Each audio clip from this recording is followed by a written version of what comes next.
பணம் நிரந்தரமானது அல்ல. இன்றைக்கு உன்னிடத்தில் இருக்கும், நாளைக்கு இன்னொருவரிடத்தில் இருக்கும்.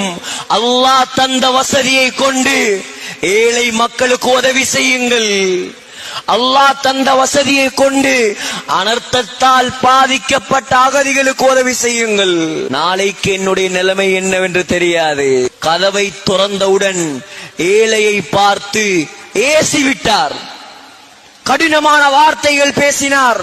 சொன்னார், சாப்பிடக்கூடிய நேரத்தில் தொல்லை, போ எங்கேயாவது.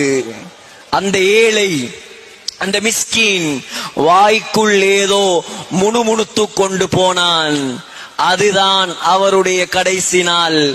அன்றிலிருந்து அவர் சரிய ஆரம்பித்தார். பதவி போனது, பட்டம் போனது, பணம் போனது, எல்லாம் போய் கடைசியில் அல்லாஹ் அவரை எப்படி மாத்தினான் தெரியுமா?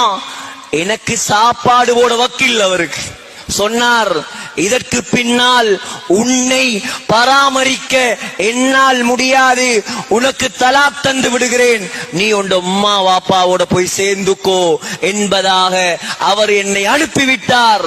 இப்ப பார்த்தா பிச்சை எடுத்து திரிகிறார்.